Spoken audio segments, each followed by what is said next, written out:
Okay, so we have another unplanned video, but I didn't talk about this in my Resident Evil Requiem analysis because I felt like this was something that needed to be said separately. But as always, in the realm of Twitter, because this is X, and we know that X is a piece of garbage website where the most untrained minds exist, and they just say shit just to say it. They don't give nuance most of the time, if you're a grifter at least, with these fucking blue check marks and you need like your $5 shitty McDonald's meal a day. We know they don't have the best interests of a game in mind when they make posts like these, and you think, huh, were you dropped on your head as a baby? Because this critique makes no sense if you've been playing the series for like years upon years upon years. We have some shitty Requiem hot takes, and this one is from a shitty account known as Shitpost Rock. I guess it's in the name, shit. So he has this take of stumbling through dark corridors as a terrified woman isn't what Resident Evil should be. Let's focus on that first bit, right? Let's go to this cutscene in Resident Evil 1 Remake, and this is a playthrough of Jill Valentine in a dark corridor, seeing a zombie for the first time. And when the cutscene initiates, let's skip ahead.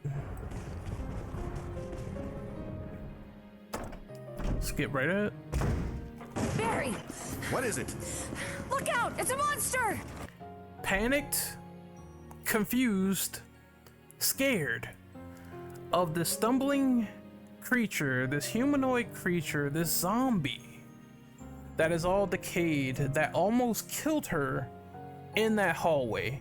And you were saying that this isn't what Resident Evil should be. Are you fucking stupid? Are you are you stupid, bro? Like, what? I'm not even gonna be nice. There's no reason to. I've seen so many posts from this account, and they have been some of the most awful takes I've ever seen. So literally, fuck this account, right? It's just a stupid opinion. Every fan worth their salt knows that we have played as females in the series before who have been scared. There's also a cutscene of Jill like stomping on a zombie. I'm not sure if I can find it somewhere in this playthrough, but you know what I'm talking about, where she's freaked out and grotesqued out at stepping on this thing's head, and she throws up in the little commode that's in the back. And it's a thing of, she's frightened. Like, any trained person in this situation, they can be terrified. Fucking, if you go to the males in this very game, in the beginning with Chris Redfield, he's about to get devoured by a zombie dog. He puts his hand up, he's scared, he's about to die. Wesker shoots the dog. Even males who have been professionally trained like Chris Redfield had a moment of fear inside of him.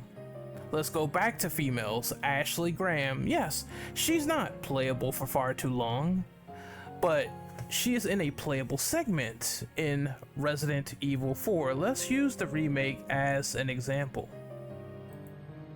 Here we are. Hold on. Let's see, right here. What's the best example? I just want to see the knights chasing. Don't go out! You know, a scared woman in a survival horror situation. She thinks she's about to die. This is what the series has done with two characters now. You're clearly not paying attention for the first part right here. The second part is that RE7's success has permanently shifted Capcom's focus of the series in a worse direction. And I guess this refers to the fact that RE7 blew up and first person became a mainstay for the further Resident Evil titles, leading from Resident Evil 7 to Village, now this game. But there's still like two camera angles, so I digress. Either way, first person horror for Resident Evil has blown up because of RE7. And there was a post that I don't know where it is, it's buried, but take my word for it, this is from another user, and I 100% agree.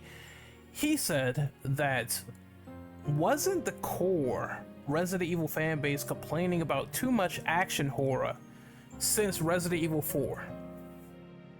And they were. There's a lot of people out there, I wouldn't say a lot, but there is some key people out there that believe that Resident Evil 4 and the popularity of that game contributed to the downfall of Resident Evil when Resident Evil 6 was made, after being crafted into this action series, this action franchise. Now, Resident Evil 4 still had spooky and scary elements, but it was more or less an action horror game. The complaints started to pick up about the core theme and the core direction they were going into around 5, in my opinion. 5 and 6 is where the most people complained and said, why is Resident Evil now an action shooter? It was barely no horror in 5, and I love RE5. I will not diminish the quality of that game as a game. It's a good game. It's a good game in my opinion.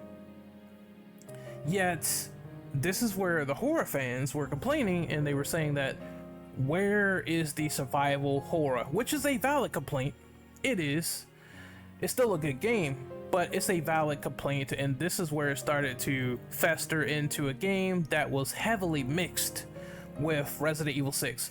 Not only is there bad qualities and aspects of Resident Evil 6, but also the fans were not digging it for horror fans, right? And I think that's the big problem child with that game, which is why they decided to go back to the drawing board with RE7.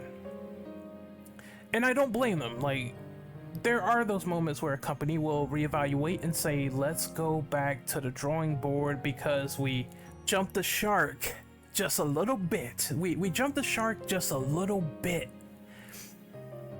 You have to understand that, right? This whole post is garbage, 100%. And all this guy does is rage bait for his fucking $5 Happy Meals, similar to My Name is Death. Like, fucking terrible, stupid rage baiting opinions that can have holes plucked through them each and every single time.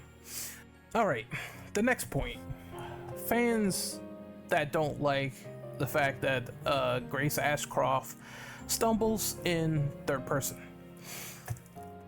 I think this is a symptom of, and I don't agree that it's a problem unless it gets me killed. I'm gonna let the video play itself, and I'm going to finish my opinion from there.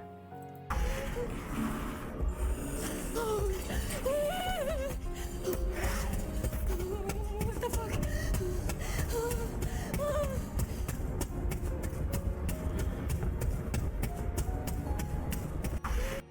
Now you see, the player tried to make a beeline to the safe room. And what the game did was something interesting and dynamic, where you see the creature climb the ceiling. It could climb the ceiling, right?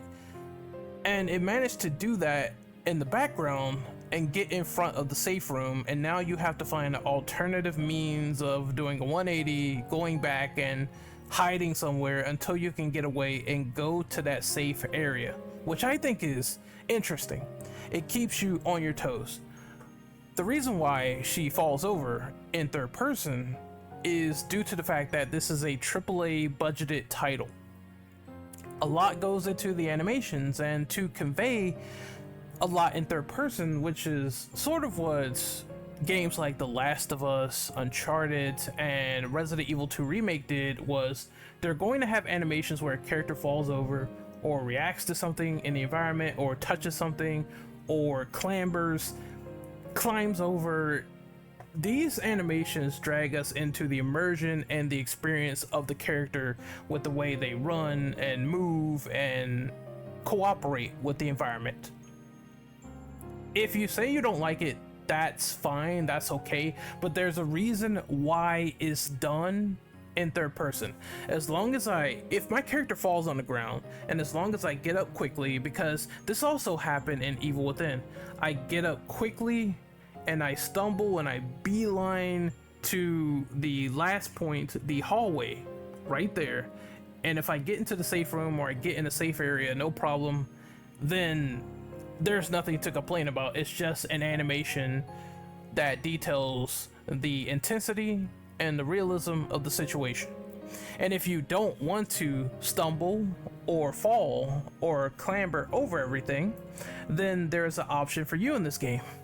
It's first person, all right? Because in first person, watch closely. What the fuck? There's no falling animation whatsoever. At least we have a choice if you don't prefer it. And I know there will be people that say, I don't prefer it and I have motion sickness. Well, I apologize, I really do. Yet an option in the game is here for those people who don't have that, right? And if you have motion sickness, I would assume that a falling animation would be the least of your problems and you could just keep it on third person, right? And you have that option as well. But I don't like the stumbling animations. Well, unless you're not playing the game, I don't know how else you're gonna deal with it, right? Either switch over from first person to third, or you switch over to first person and you don't have to deal with the stumbling animations. I don't know what to tell you. You have two options. And there's option C as well, which is, well, I don't know what else to tell you, right? It's like, again, there is a reason, there is a method of the madness in my personal opinion. The other thing before we move on is there were people complaining about Grace Ashcroft herself as a character and saying that she's, you know, of course, not only that she's way too scared, but she's like Velma from Scooby-Doo. And I guess the similarities are ditzy nerd with glasses. She may be a geek. And the fact that they get scared at situations. But there's a thing here, right? We don't know the full characterization of Grace Ashcroft herself. We have no idea of the full extent of her character. It could very well differ from Velma. I believe people said this comparison as a surface level face value comparison, where they are trying to negatively downplay the character because what is this ditzy geeky moron doing in my Resident Evil? And as I said before, there's been people and females like Ashley Graham with no experience whatsoever. She's a woman and she's in a horror scenario in a Resident Evil game. Jill Valentine, we already talked about, we already showed. Once again, there's her getting scared of the first zombie, which I'm gonna reiterate. It's just because I have to, right? And if I'm reiterating, I apologize because my dog was, she's having a little tummy ache, so I was dealing with her in the background and taking care of her. But again, here's Jill being scared, terrified, and confused once more. What is it? Look out! It's a monster! Doesn't know what the fuck that thing is. We've seen women be scared in dark corridors, and you're saying that's not what Resident Evil should be. Them going back to the drawing board is fine. For the stumbling animations, you can switch between, just sort of finishing the conclusion on that. And also, the comparing Grace Ashcroft to Velma thing is just a surface level. It feels like a surface level criticism of saying, why is this character the way she is? Well, you have to play the game to find that out, right? We're talking about a game that's unreleased, a game that we only know so much of and so little of at the same time, which is what it feels like. I'm gonna give her a chance personally. I do believe not only does the game deserve it, but also the benefit of the doubt. If the character is lackluster, people are going to talk about it. The same is going to happen if the character is great. The previous example of a character that was new that they introduced into the series that ended up being a character that was liked by the end of Village was Ethan Winters, introduced in 7, given more personality in 8, and ultimately he grew on people. Therefore, if I'm judging the pedigree of Capcom's last work with their main character, and they managed to make someone at least super likable as far as the sequel goes, then they deserve the benefit of the doubt when they close his story. Let's see what they do with this new plot thread, which I assume is going to include tons of other characters. There's the big elephant in the room. Now, this is Leon time. All right, I've seen people also say the same thing for this shitpost rock guy. Where's Leon? This game is not complete without Leon. And my friend, I believe you don't know a little word called marketing. They have to market this game. And if you're marketing this game with a character that is a FBI profiler and is set up like a murder mystery, do you really want to spill the beans to the world with every conceivable plot point? Because I know there's going to be thousands, if not millions of people who are very excited about this game, and they don't want to be spoiled to every prospect. I believe a situation where Capcom spoiled the RE game, and I thought it was dumb, was when they revealed that Wesker's son in Resident Evil 6, they revealed that Jake was Wesker's son in a trailer. And I'm thinking to myself, why did you guys not wait until the full game to reveal that information? That is a crucial plot detail, a crucial spoiler that I would have preferred to get in the main game versus a goddamn trailer, right? I know there's some people that cannot wait to post spoilers up on their TikToks every 5 seconds to get that dopamine hit, that 15 seconds of fame, but let's wait until the full marketing is unveiled.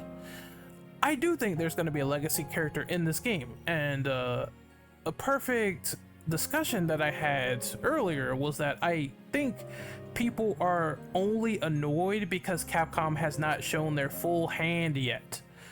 That screams impatience to me. That tells me you are very, very impatient, okay? I'm going to give you something that definitely might show more story context and spoiler beans in the future, but I think it's going to be set in a logical way, and you're going to see what I'm going to do right about now. Right here, Capcom has unveiled their Tokyo Game Show offerings. You know, Tokyo Game Show is next month, is at the end of next month, September 25th through 26th through the 27th through the 28th. And Capcom's gonna be there, and the games they're showing is Pragmata, Onimusha Way of the Sword, more Monster Hunter, their Resident Evil mobile game, more Monster Hunter, Street Fighter 6, and Pragmata, Resident Evil Requiem. Oh wait, Requiem is there. They're gonna show a new story trailer, possibly, right? We're going back to the RPD, where, I mean, that's the perfect place to show off a legacy character, right? Why don't people just wait until Tokyo Game Show? At most, I believe that Capcom's going to show another story trailer that will show the other side of the fence, a legacy character going to the RPD. And I do think it's possibly Leon. That's the best bet. I would love for Leon and Jill to be in a game personally. And what I think for legacy characters, where's Leon, all this other stuff, just wait. Just wait. Their full hand has not been played yet. It's called marketing. Waiting in anticipation, wanting to drum up discussion between the fandom and not show every spoiler early. Just fucking wait. That's all you gotta do.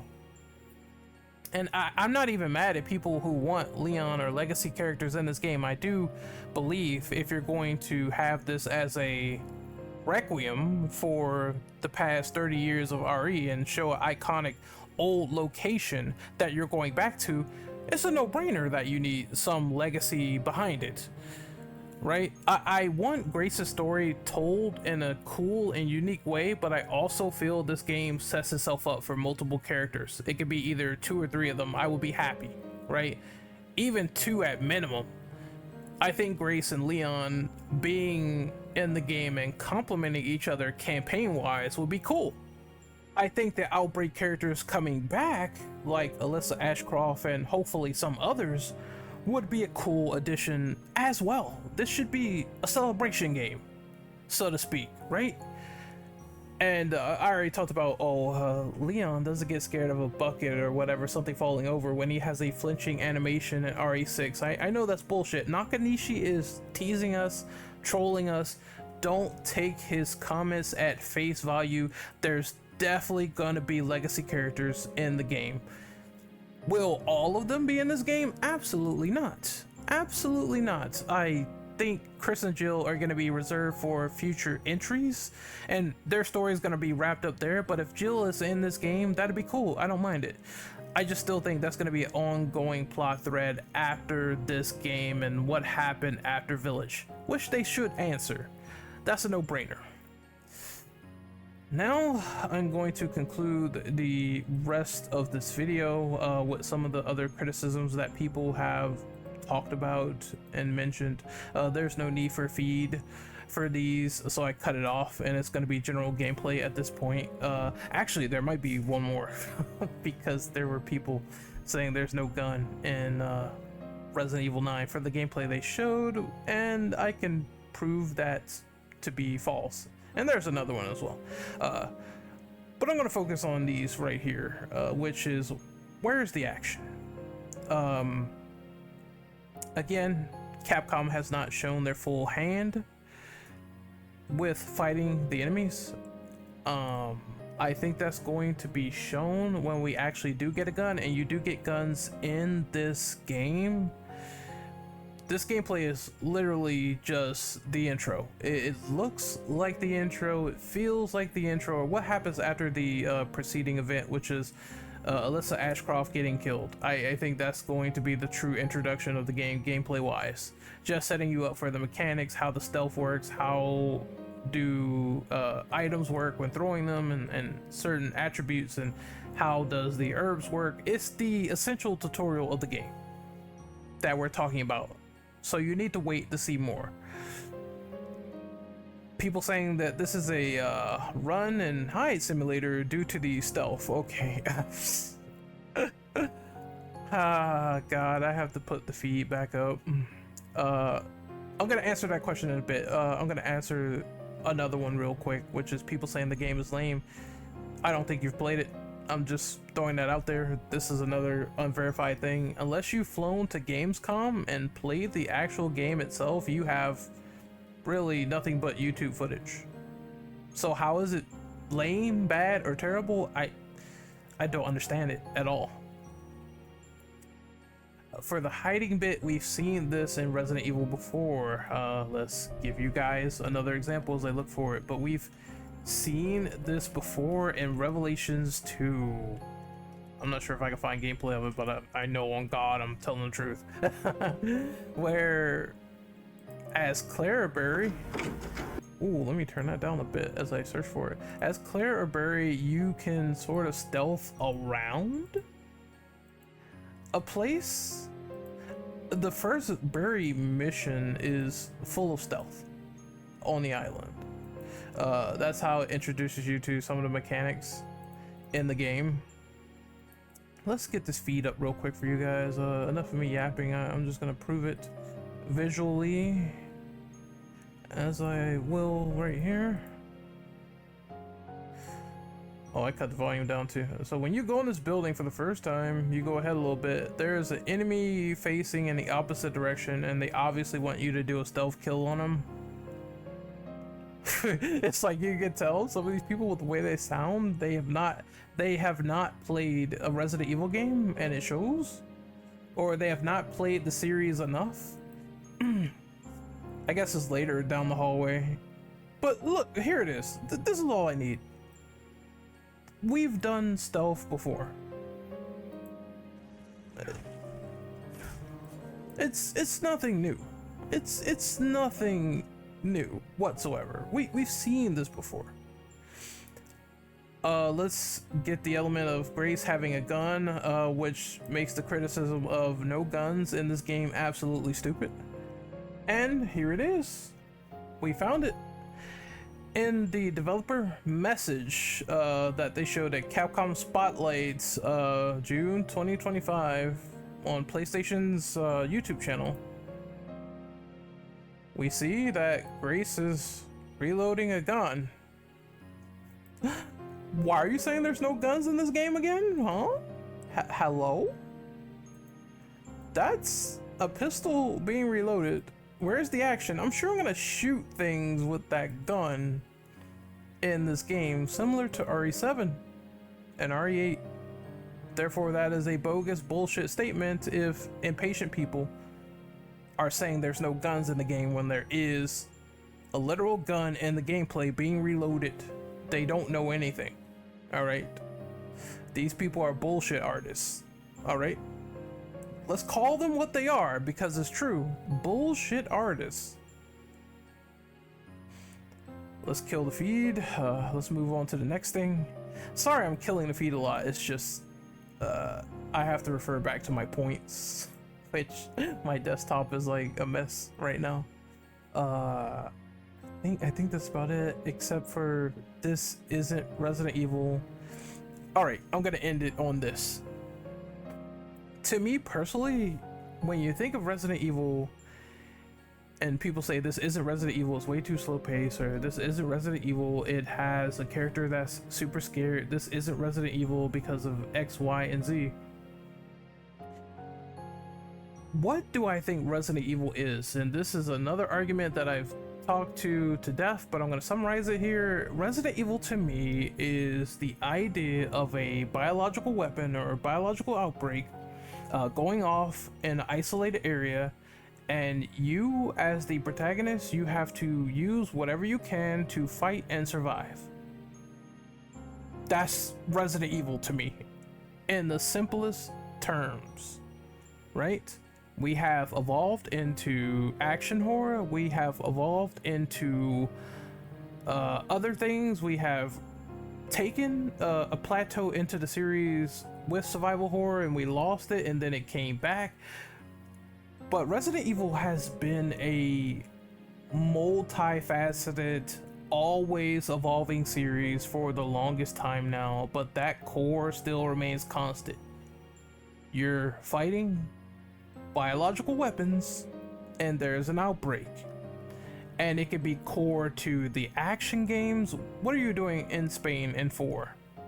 You're fighting people who have been infected, and you're fighting some people who have been experimented on, people who have plagas inside of their systems, all type of shit, right? They're classified as BOWs. Same for RE5, same for RE6, same for RE1, same for RE2, same for RE3. Fucking the Japanese name of biohazard is synonymous with the theme. A biohazardous outbreak has occurred and you must fight to see another day. That's Resident Evil. What has muddied the waters is all of these differing interpretations and differing points of where people enter the franchise, whether it's from the newer games or I would say that is actually the case. The newer games, definitely. And they have their own differing connotations of Resident Evil. And it's fine to have those opinions, but if you don't know the basics of Resident Evil and you're trying to say this is not embodying what a Resident Evil game is, despite seeing that in the gameplay, then you are honestly lost. You're lost, motherfucker. You don't get it. Okay. So I'm done with this. All these hot takes. I'm done, personally speaking. I'm gonna give the game the benefit of the doubt. If you don't, that's fine. You can always just either watch a playthrough or avoid it, or whatever the case may be. I don't see any glaring flaws yet, but if I find them, I will talk about them. I will discuss them. Everything I've seen so far and heard with these bad takes have been taken at face value. I don't take them seriously, and it's either people who haven't played Resident Evil at all, or they're downplaying things and they just don't understand it. But until then, I will see you guys next time. Hopefully you enjoyed the video. Later.